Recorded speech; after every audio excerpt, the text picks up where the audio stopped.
तो आज हम लोग एकत्रित हुए हैं भगवान का उत्सव मनाने के लिए। इस उत्सव का नाम है आनंद उत्सव। क्या नाम है? तो ये आध्यात्मिक आनंद प्राप्त करने का उत्सव है। कौन सा आनंद? आध्यात्मिक, स्पिरिचुअल। तो आप जानते हैं आज भगवान का अभिषेक होगा। भगवान को सब लोग नहलाएंगे पंचगव्य से, तो सबको मौका मिलेगा भगवान का अभिषेक करने का। बोलिए हरि बोल। खुशी हो रही है आप लोग को? तो जोर से बोलिए हरि बोल। भगवान का अभिषेक करना बहुत बड़ा सौभाग्य माना जाता है। अपने हाथ से भगवान को नहलाना ये बहुत बड़ी सेवा है। भगवान बहुत प्रसन्न होते हैं। तो आज सबको मौका मिलेगा। और आप जानते हैं किन का अभिषेक हो रहा है आज? निताई, गौर निताई जी का। किसका? बोलिए गौर निताय, गौर निताय, गौरंगा, गौरंगा, गौरंगा, नित्यानंद, नित्यानंद, नित्यानंद। तो ये दो भगवान हैं, गौरांग और नित्यानंद। इन्हीं को शॉर्ट में बोलते हैं गौर निताय, है ना। गौरांग को क्या बोलते हैं? गौर। और नित्यानंद को बोलते हैं निताय। इसलिए बोलते हैं श्री श्री गौर निताय। ठीक है। तो ये कौन है गौरांग नित्यानंद? ये है कृष्ण बलराम। कौन है? बोलिए कृष्ण बलराम, कृष्ण बलराम, कृष्ण बलराम। तो जो भगवान द्वापर युग में आए थे कृष्ण बन के, वही भगवान कलयुग में आए हैं गौरांग बन के। जो भगवान आए थे द्वापर युग में क्या बन के? कृष्ण बन। कृष्ण। वही भगवान कलयुग में आए गौरांग के रूप में। और जो भगवान आए थे द्वापर युग में बलराम बन के, बलराम जी के रूप में, वही भगवान कलयुग में आए नित्यानंद के रूप में। ठीक है। तो कृष्ण बलराम वही बन गए गौरांग और नित्यानंद। तो कृष्ण बने नित्यानंद की गौरांग? पक्का? कृष्ण बने नित्यानंद? बलराम, बलराम होता है नित्यानंद। नहीं, आप लोग को याद नहीं हुआ। कृष्ण क्या बने? ना ना, गलत हो रहा है। कितने लोग कह रहे हैं गौरांग? कितने लोग कह रहे हैं नित्यानंद? कृष्ण आए गौरांग और बलराम आए नित्यानंद। याद रहेगा। तो गौरांग कौन है? कृष्ण की बलराम? कृष्ण है। और नित्यानंद? बलराम। बलराम है। ठीक है, याद हो गया आप लोग को।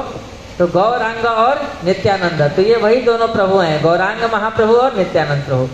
कृष्ण बलराम का दर्शन किए हैं आप लोग? कृष्ण बलराम जी में बलराम जी हमारे बाएं साइड में होते हैं और कृष्ण जी दाहिने साइड में होते हैं हमारे, है ना। आप कृष्ण बलराम जैसे यहाँ खड़े हैं तो इस साइड में बलराम जी होंगे और इस साइड में कृष्ण होंगे। तो ऐसे ही जब गौर निताई जी का आप दर्शन करोगे तो उस साइड में कौन होंगे? बलराम। बलराम कौन है?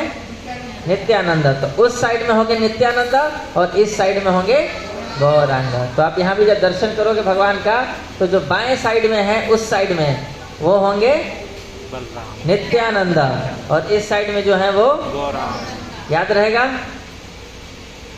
अब जब भगवान द्वापर युग में आए, बड़ी शोर हो रहा है,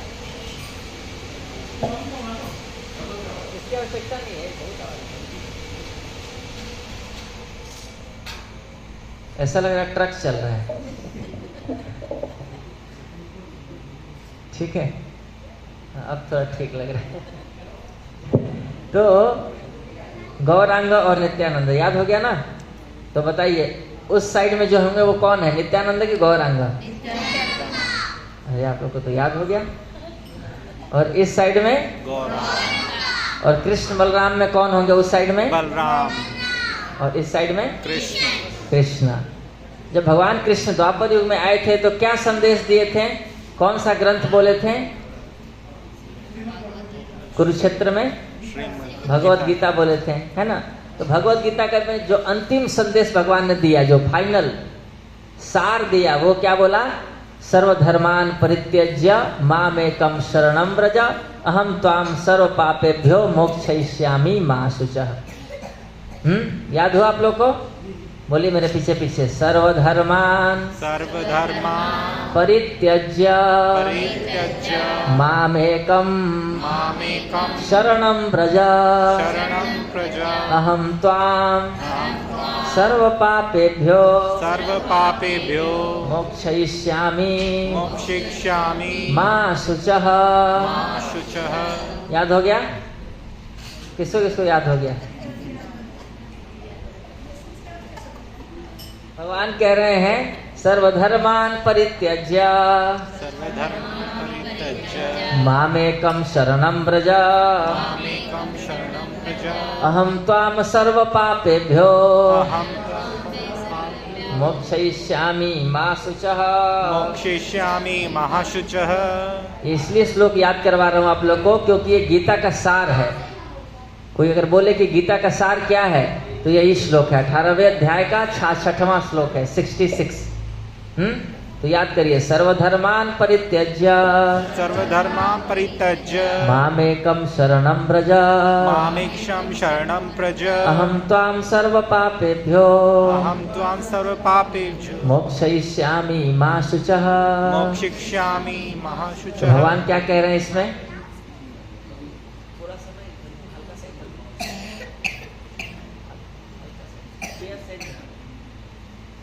क्या कह रहे हैं भगवान?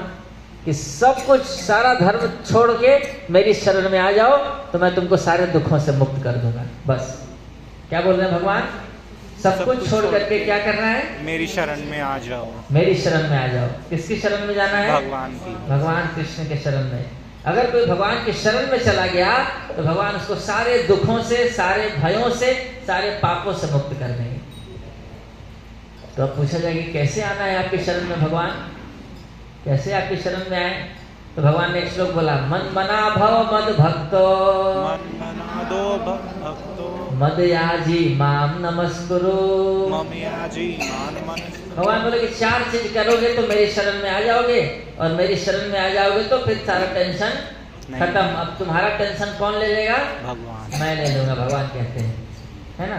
तो आप लोग को टेंशन लेना अच्छा लगता है कि खराब लगता है? खराब लगता है। खराब लगता है। तो जो लोग चाहते हैं कि टेंशन ना हो उनको क्या करना चाहिए? अपना टेंशन भगवान को दे दो। अपना टेंशन भगवान को कैसे दोगे? भगवान की शरण लेके। तो भगवान की शरण कैसे ली जाती है? भगवान बोले 4 चीज करो। पहला, मन मना, अपना मन मुझ में लगाओ। अपना मन मुझ में लगाओ। तो ध्यान से कथा सुनेंगे और ध्यान से कीर्तन करेंगे तब तो मन लगेगा ना, नहीं तो मन तो घूमता रहेगा। आप बैठेंगे इधर पर मन होगा, मन तो घूमता रहेगा, है ना। इतने काम है कि काम ही काम है। तो इसलिए ध्यान से कथा सुनेंगे और ध्यान से कीर्तन में भाग लेंगे, ध्यान से भगवान का अभिषेक करेंगे तो मन लगेगा। तो पहला भगवान ने क्या बोला? अपना मन मुझ में लगाओ। दूसरा बोले हैं कि मेरे भक्त बन के मेरी सेवा करो। मन बना भव मद भक्तो, मेरे भक्त बनो, मेरी सेवा करो। और तीसरा बोला मेरी पूजा करो। और चौथा बोला मुझे नमस्कार करो, प्रणाम करो। जब भगवान को प्रणाम करते हैं तो कैसे प्रणाम करना चाहिए? बिल्कुल माथा जमीन पे झुका के करना चाहिए, है ना। कि केवल दूर से ऐसे करेंगे तो ये आधा माना जाएगा। पूरा प्रणाम कब होगा? जब माथा बिल्कुल जमीन पर झुकता है, टच होता है ना।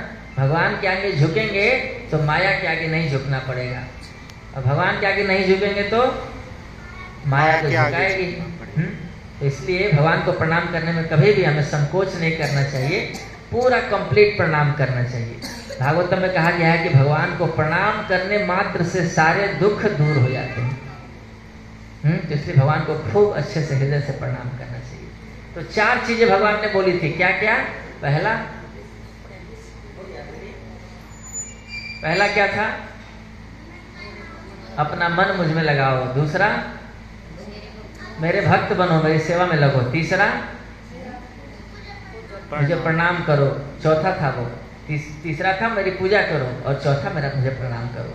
तो भगवान सोचे, भगवान जब चले गए उपदेश देकर, तो देखे कि कोई न शरण में आ रहा है, न मन लगा रहा है, न पूजा कर रहा है, कुछ नहीं कर रहे हैं सब, है ना। तो फिर भगवान बोले कि कलयुग के जीवों को केवल बोलने से नहीं होगा, करके दिखाना पड़ेगा। कलयुग को जीवों को क्या करना पड़ेगा?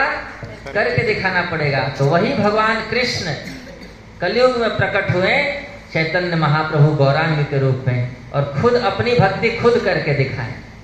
तो अपना भक्त बन के प्रकट हुए वो। थे भगवान, पर क्या रोल लिए? भक्त का रूप लेकर के भक्त की तरह नाचते थे, गाते थे, कीर्तन करते थे। और जब कृष्ण आएंगे तो साथ में कौन आएंगे? बलराम जी आएंगे। तो वही बलराम जी नित्यानंद प्रभु के रूप में आए। तो चैतन्य महाप्रभु नित्यानंद प्रभु वही कृष्ण बलराम है, लेकिन भगवान के रूप में नहीं आए हैं, अपने को भक्त बना करके आए और सिखाए सब जीवों को कि कैसे भक्ति करना है, कैसे कीर्तन करना है, कैसे नृत्य करना है, कैसे भगवान की सेवा करनी है। तो भगवान की भक्ति सिखाने के लिए प्रकट हुए हैं। कौन? चैतन्य और नित्यानंद। ठीक है, तो अभी भगवान का अभिषेक होने शुरू होने जा रहा है। तो सब लोग भगवान का स्वागत करेंगे, अच्छे से कीर्तन करेंगे। अभिषेक के समय क्या क्या करेंगे हम लोग? पहला अच्छे से कीर्तन गाएंगे सब लोग, ताली बजा के। बीच में आप लोग नृत्य भी कर सकते हो, नाच भी सकते हो भगवान के लिए, और सब लोग एक एक करके भगवान का अभिषेक भी करेंगे। ठीक है, तो कीर्तन में सब लोग गाओगे या चुपचाप बैठे रहोगे? गाएंगे। सब लोग गाओगे? ठीक है। श्री श्री गौर निताय की जय। तो भगवान आ रहे हैं, तो आइए भगवान का स्वागत करेंगे और अभिषेक शुरू करेंगे।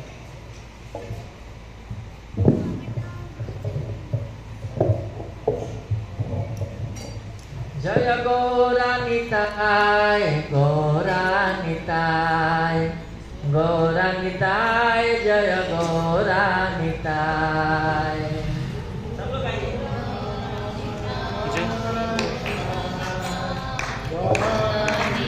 सब लोग आइए।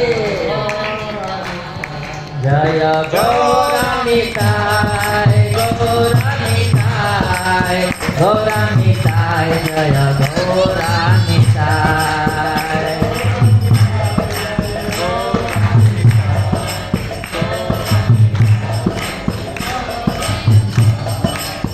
गौरांग नित्यानंद गौरांग नित्यानंद गौरांग नित्यानंद गौरांग नित्यानंद।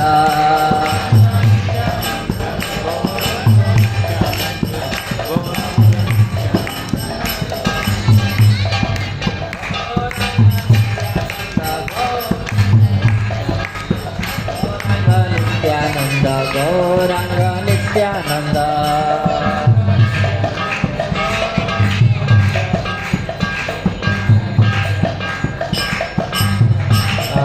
गौरांग गौरांग नित्यानंद नित्यानंद।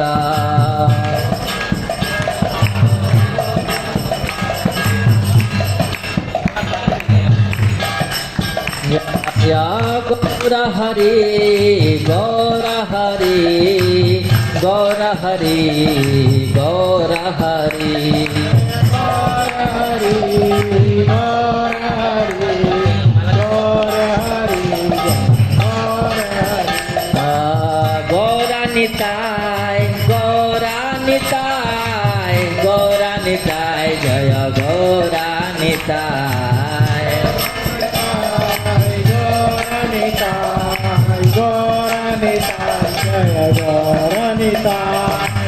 जय सच्चिनंदन गौर हरि जय सच्चिनंदन गौर हरि जय सच्चिनंदन गौर हरि जय सच्चिनंदन गौर हरि जय सच्चिनंदन गौर हरि जय सच्चिनंदन गौर हरि सच्चिनंदन गौर हरि जय सच्चिनंदन गौर हरि जय निमाय निताय निमाय निताय निमाय निताय जय निमाय निताय निमाय निताय जय निताय निमाय निताय जय